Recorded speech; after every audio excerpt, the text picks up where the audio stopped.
Shalom. I'm Brother Zebediah. I'm Brother Shiltil. Today, we come in the name of Yahweh Hashem Yahushai. All praise and glory be to the Heavenly Father. I'd like to give respects unto the elders of GMS for giving us this, passing on this knowledge to us, to opening our eyes up to the truth. And today, the topic we're going to touch on is going to be on pagan worship. You know, where it all come from and what it is today. We're going to expound on that topic. So first, we're going to go to Genesis 10 and 10, and we're going to read about Nimrod. All right, Genesis. Hold on 1 second. I want to read this passage here on about holidays and traditions. It's about Nimrod. Nimrod corrupted the people and made them to build the Tower of Babel in rebellion against the Most High. After his death, his wife Queen Samarius declared that he should be worshipped as the sun god and father of creation. In later cultures, he became known as Baal, Molech, Bel, and Baal. These are some of the other names that Nimrod has been known by, and the gods that he so-called worshiped. So all these gods that everybody's worship goes back to this here same person, Nimrod, who created these gods. Go ahead.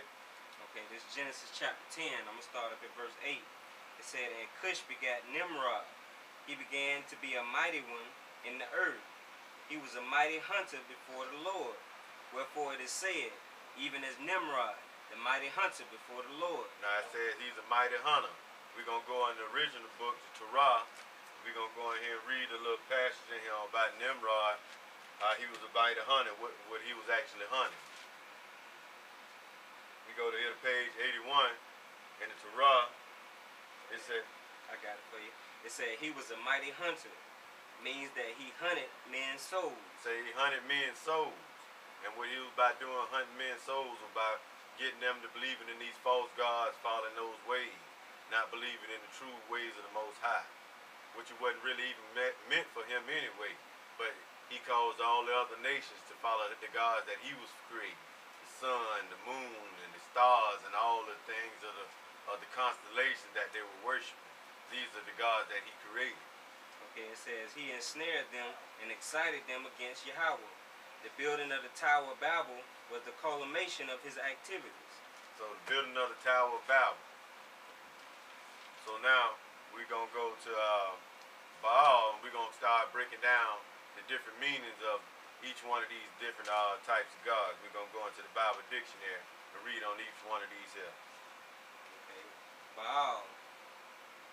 To get a brief description of each thing, each one of these gods, what they were doing. Okay, it says Baal, Lord, possessor, husband, appears in the Old Testament with a variety of meanings, master or owner. Usually, however, it refers to farm god of the Phoenicians and Canaanites. Of the Canaanites, the Phoenicians. Responsible for crops, flocks, and fecund farm families. So then that goes back to like all these different zodiac signs, people worshiping all of that there, and calling on these different, that makes it rain, and all of these different gods that they were praying to at that time. Okay, I got a quick picture for you right quick. You can zoom in on that. That's a so-called statue of Baal.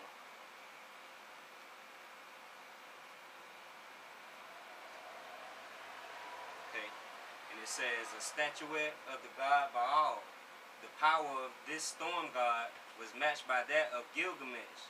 The god Baal was worshipped by many ancient cultures, in particular the Canaanites. Canaanites in particular, because where it originally started from, Nimrod. And was held responsible for disasters such as droughts and plagues. So now we're going to go in the Bible dictionary and we're going to read Molech.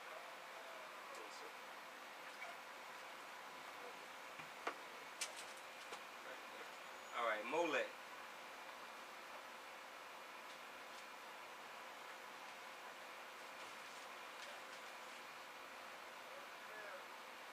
It says Molech, heathen god, worshipped especially by Ammonites. Heathen god. Clearly stated it was a heathen god. Okay. So it wasn't one of the Hebrew Israelite gods, it was a heathen. When he speaks about heathen gods, those are the other nations. And he considered the other nation as heathen. So he said the heathen gods. Go ahead. Okay, it says heathen god worship especially by Ammonites, by sacrifice of children, worship Sacrificing their children. worship forbidden the Israelites. Worship forbidden by the Israelites. But our people constantly, time after time, every time, they kept following these ways, so that's why the Most High kept punishing our people, because they kept following those gods. Now we're going to go into, read about Leviticus 18, verse 21. We'll read about Molech. Leviticus 18, verse 21. And thou shalt not let any of thy seed pass through the fire to Molech, neither shalt thou profane the name of Yahweh. I am the Lord. So they causing these children sacrifices again, because we just read that in the Bible dictionary about what they were doing, sacrificing their kids and all this here to these strange gods. Go ahead. We're going to read verse 24 through 27 Okay. in chapter 18. Leviticus 18, verse 24. Defile not ye yourselves in any of these things, for in all these the nations are defiled. So he's telling us, his people, not to defile ourselves with all these things that the other nations have defiled themselves with. Go ahead. Which I cast out before you, and the land is defiled thereof. Therefore I do visit the iniquity thereof. So he's saying the land and is even considered to be defiled, because all this here heathen shit that they doing in the land, making all these child sacrifices and calling all this bloodshed, and it's bringing sin upon that land. Now we're going to go into Leviticus 21, verse 1 through 6. Leviticus chapter 21, verse 1. I'm sorry. We're going to go to Jeremiah 19. What verse? 19, 3 through 5. Jeremiah chapter 19, verse 3. And say, hear ye the word of the Lord, O kings of Judah, and inhabitants of Jerusalem. Thus saith the Lord of hosts, the God of Israel. Behold, I will bring evil upon this place, the which whatsoever heareth, his ears shall tingle, because thou hast forsaken me. And now he say he gonna bring evil upon this place. Because why? They have forsaken him. Go ahead on. Because they have forsaken me, and have estranged this place, and have burned incense in it unto other gods. So they done burnt incense unto other gods, strange gods. They done put other gods before him. And we know he said he's a jealous God. Go ahead. Whom neither they nor their fathers have known, nor the kings of Judah, and have filled. So they have never known these gods, because why? These wasn't the gods that this wasn't what he originally taught his people. They only learned this here when they only went to follow the ways of this other God. And we're going to show you in the end, by the time we get through the end of this video, what's going to cause most of these men to follow these gods. Go ahead on. Okay. And have filled this place with the blood of the innocents. They have built also the high places of Baal to turn their sons with fire for burnt offerings unto Baal. So they're going back to Baal again, which is still come from the time of Nimrod. Remember when it goes talking about Baal, Molech, all of this here, it still goes back from the time of all this devil worshiping and worshiping the sun and the moon and all of this here, what they were sacrificing their kids to as offerings. Not to the God of heaven, but the God of the Most High don't even take sacrifices of kids like that there. Okay. Which I commanded not, nor spake it, neither came it unto my mind. Therefore, behold, the days come, saith the Lord, that this place shall no more be called Tophet, nor the valley of the son of Hinnom, but the valley of slaughter. But the valley of slaughter. Okay, I'm gonna give you an example of what caused most of our men to hurt. We're gonna go to 1 Kings chapter 11, verse 1 through 9. We're gonna kind of skip through these verses here, and we're gonna touch on what Solomon did. 1 Kings chapter 11, verse 1.